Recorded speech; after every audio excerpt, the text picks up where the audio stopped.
Helo, yn y fideo hwn, mi fyddwch chi'n dysgu sut y gallwch chi ddefnyddio Turnitin ar eich bydd eich hun ac er mwyn gwella eich ysgrifennu eich hun. Gadewch i ni ystyried yn gyntaf beth ydy Turnitin mewn gwirionedd a sut mae'n edrych. Y feddalwedd sy'n cael ei defnyddio i gyflwyno'ch asesiadau ar-lein ar ddysgu canolog ydy Turnitin. Pan fyddwch chi wedi cyflwyno'ch gwaith cwrs, mi fydd Turnitin yn gwirio'ch traethawd yn awtomatig am unrhyw orgyffwrdd a ffynonellau eraill, sy'n cynnwys traethodau a gyflwynwyd yn flaenorol ym Mhrifysgol Caerdydd ac mewn sefydliadau eraill, unrhyw ffynonellau coeddedig megis llyfrau, erthyglau mewn cyfnodolion ac ati, a hefyd unrhyw ffynonellau ar-lein fel Wikipedia, blogiau a gwefannau eraill. Yna, mae'n creu adroddiad tebygrwydd sy'n amlygu unrhyw orgyffwrdd rhwng eich traethawd ac unrhyw un o'r ffynonellau hyn a alla nodi bod llenladrad wedi digwydd. Os bydd eich marcwyr yn sylwi ar unrhyw broblemau gyda unrhyw elfen o'r gorgyffwrdd yma, falle bydd eich gwaith cwrs sy'n cael ei fflagio am arfer anheg a'i gyfeirio at swyddog camymddygiad academaidd eich ysgol chi. Nawr, falle bod hyn swnio braidd yn frawychus, ond cyn belled eich bod chi'n gweithio'n onest, does gennych chi ddim byd i boeni amdano. A diben y fideo yma ydy'ch helpu chi ddeall Turnitin yn well a rhoi cyngor hefyd ar sut i'w ddefnyddio ar eich bydd eich hun. Felly, gadewch i ni gael golwg ar Turnitin. Dyma sgrinlun o draethawd myfyriwr a gyflwynwyd. Nawr, mae Turnitin yn uwcholeuo'r rhannau a lliwiau drwy'r testun mwyn nodi meysydd y gallai fod angen i gwirio. Os ydych chi'n chael anodd gwahaniaethu rhwng y lliwiau hyn, mae pob darn sydd wedi ei amlygu hefyd wedi farcio ar hif i'ch helpu chi i adnabod y ffynhonnell gyfatebol. Yn y canol, mi allwch chi weld eich traethawd gwreiddiol. Ac ar y chwith, mae arddangosiad o amlinell y ddogfen y gyflwynwyd gennych chi i weld. Yn y bar uchaf ar y dde wedyn, dyma lle bydd eich marc yn ymddangos ar ôl eich traethawd cael ei farcio. Ar y dde, bydd gennych rif canran hefyd. Dyma fynegai tebygrwydd eich cyflwyniad sy'n nodi'r rhan o'r gwaith cwrs sy'n gorgyffwrdd a ffynonellau eraill. O dan hynny, mi welwch chi ddadansoddiad sy'n rhestru'r holl ffynonellau unigol sydd wedi paru a'ch traethawd, a'i canrannau unigol hefyd. Ymhellach, pan fydd eich gwaith cwrs wedi cael ei farcio, mi fyddwch chi'n gallu clicio ar yr adran las hon i weld eich adborth. Ac oddi tano, yn y bar llwyd yma, mi allwch chi lawrlwytho'r adroddiad tebygrwydd yn ogystal â'ch adborth. Yn y testun ei hun yn y canol, mi allwch chi weld bod rhai adrannau wedi hamlygu mewn lliwiau gwahanol. Dyma'r gorgyffwrdd sy'n cyfateb i ffynhonnell arall. Os na allwch chi adnabod lliwiau'r uchafbwyntiau, mae rhifau bach yn cyd-fynd â nhw hefyd, sy'n cyfateb i'r rhifau yn y rhestr o ffynonellau cyfatebol ar y dde. Ac yn ola, os cliciwch ar yr uwcholeuo hwn, mi fyddwch chi hyd yn oed yn gweld ffenestr a fydd wedyn yn rhoi cyd-destun pellach i chi ar y ffynhonnell gyfatebol. Rwan te, cyn i ni ystyried sut y gallwch chi ddefnyddio'r adroddiad tebygrwydd hwn ar eich bydd eich hun, gadewch i ni gael cipolwg ar y mynegai tebygrwydd ar hyn y mae'n ei olygu. Pan fyddwch chi wedi cyflwyno'ch gwaith cwrs, bydd Turnitin yn dangos rhif canran, sy'n dangos yma faint o'ch gwaith cwrs sy'n gorgyffwrdd â ffynonellau eraill. Nawr, mae'n bwysig deall nad mynegai llenladrad uniongyrchol mo hwn. Wrth gwrs, pwy uchaf fydd y ganran, y mwyaf tebygol fydd hi, y bydd eich marciwr yn cael ei rybuddio ac y bydd yn edrych yn fanylach, ond dydy gorgyffwrdd o 36% ddim yn golygu bod 36% o'ch traethawd wedi'i lenladrata. Mewn gwirionedd, mae'n bosib cael mynegai tebygrwydd uchel heb unrhyw achosion o len ladrata ynddo. Enghraifft, falla y bydd gan eich asesiad atodiad hir lle byddwch chi wedi ychwanegu cyfres o erthyglau papur newydd a fydd yn sail i'ch dadansoddiad.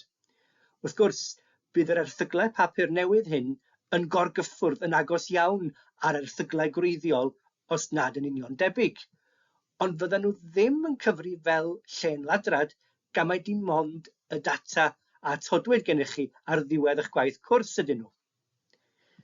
Yn yr un modd, dydy mynegai tebygrwydd isel o 1% dyweder ddim o reidrwydd yn golygu nad oes unrhyw len ladrata. Mewn gwirionedd, mi alla'r 1% hwnnw fod yn frawddegau wedi copïo air am air o ffynhonnell arall nad oes na unrhyw gydnabyddiaeth iddi. Mi fydda hynny wedyn yn achos o len ladrad. Felly, p'un a oes gennych chi fynegai tebygrwydd uchel a'i peidio, dydy hynny ddim o angen rheidrwydd yn golygu eich bod chi wedi llên ladrata unrhyw beth, a bydda angen gwirio'r gorgyffwrdd unigol o hyd. Falla bydd mynegai tebygrwydd uchel yn fwy tebygol o rybuddio'ch marciwr, ond mewn gwirionedd mae angen gwirio unrhyw orgyffwrdd yn ofalus ac yn feirniadol. Felly, gadewch ni weld sut y gallwch chi ddefnyddio Turnitin ar adroddiad tebygrwydd ar eich bydd eich hun. Mae gennych chi'r opsiwn i gyflwyno'ch gwaith cwrs yn gynnar a chynhyrchu adroddiad tebygrwydd i chi'ch hun. Mae hyn yn gofyn am ychydig mwy o reolaeth amser o'ch rhan chi wrth gwrs. Mi fydd yn rhaid i chi orffen eich gwaith cwrs yn gynharach cyn y dyddiad cau, sy'n syniad da beth bynnag mewn gwirionedd mwyn rhoi digon o amser i chi brawfddarllen a mireinio'ch gwaith. Ond mae hefyd yn golygu y byddwch chi'n gallu defnyddio'r adroddiad tebygrwydd i wirio eich gwaith. Mi fydd hyn yn eich helpu sefydlu oes na unrhyw faterion llên ladrata posib. A oes na fodd i chi aralleirio rhai ffynonella yn fwy effeithlon, ac oes na gyfle i chi fynegu eich llais eich hun yn amlycach mewn mannau. Gallwch chi wedyn ddatrys unrhyw faterion ydych chi wedi nodi, ac yna ail gyflwyno'ch gwaith cwrs cyn y dyddiad cau, bydd yn cynhyrchu adroddiad newydd ac yn diystyru yr un blaenorol. Felly, gadewch i ni edrych ar enghraifft. Yma, mae gennym ni draethawd gyda rhywfaint o orgyffwrdd wedi amlygu mewn lliwiau gwahanol. Mae'r un cyntaf mewn llwyd ar y brig, yn enghraifft o ddyfyniad wedi gyfeirio'n gywir. Mae'n ymddangos mewn dyfynodau ac mae cyfeiriad sydd wedi nodi yn y system MHRA yma yn cynnwys manylion cyfeirio perthnasol yn y troednodyn. Mae'r uwcholeuo gwyrdd islaw ar y llaw arall yn ddyfyniad uniongyrchol sydd heb gyfeiriad. Pan fyddwch chi'n sylwi ar hyn, gwnewch yn siŵr eich bod chi'n ychwanegu cyfeirnod a chyfeiriad mwyn osgoi llên ladrata. Mae'r rhan a uwcholeuwyd mewn coch wedyn yn dangos manylion cyfeirio sy'n gorgyffwrdd a ffynhonnell arall. Mae'r holl fanylion bron wedi hamlygu sy'n dangos bod yr wybodaeth yn y dyfyniad yn gywir. Ond dydy'r dyfyniad mewn llwyd felyn ar y gwaelod ar y llaw arall ddim wedi amlygu yn ei gyfanrwydd. Mae'n ymddangos felly nad ydy'r cyhoeddwr, Bloomsbury, yn gorgyffwrdd ar ffynhonnell arall, a alla olygu bod camgymeriad yn y cyfeiriad. Os di hyn yn wir, ewch ati i wirio am yr ail dro a'i newid os bydd angen.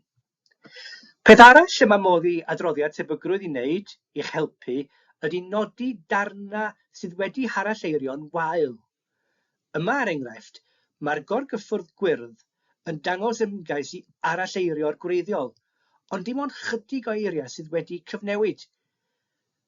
Gallwch chi weld mai dim ond mewn ambell le yma gacw y mae'r awdur wedi ymyrryd ar gwreiddiol.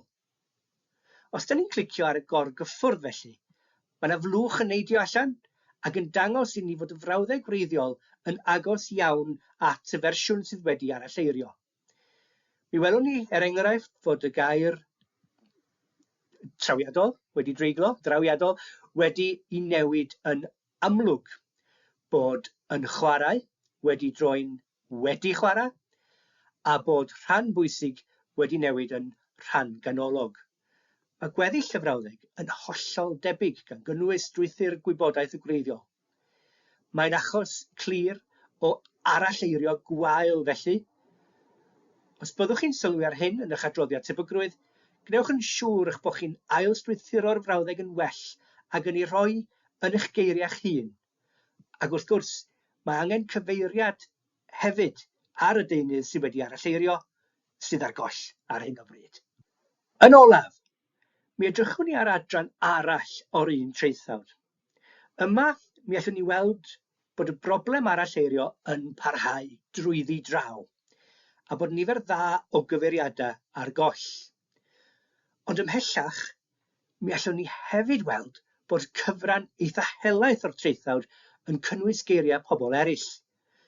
Mae hyn yn golygu nad eich gwaith chi ydy'r rhan fwyaf o'r traethawd, ac nad ydych llais chi eich hun yn cael ei glywed yn ddigonol. Os sylwch chi fod cyfran uchel o'ch gwaith cwrs yn cael ei uwcholeuo felly, ceisiwch aralleirio'r adrannau hyn yn well a strwythuro'r cynnwys yn fwy effeithiol gan ddefnyddio'ch geiriau'ch hun, ond yn amlwg gyda chyfeiriadau at y ffynonellau gwreiddiol wedi cadw o hyd. Felly, pan fyddwch chi wedi datrys yr holl faterion a gododd yn eich adroddiad tebygrwydd, mi allwch chi wedyn ail-gyflwyno fersiwn gwell o'ch gwaith cwrs. Ac wrth gwrs, mi ddylai'r arfer yma hefyd eich helpu i ysgrifennu'ch darnau nesaf o waith cwrs yn fwy hyderus o'r cychwyn cyntaf.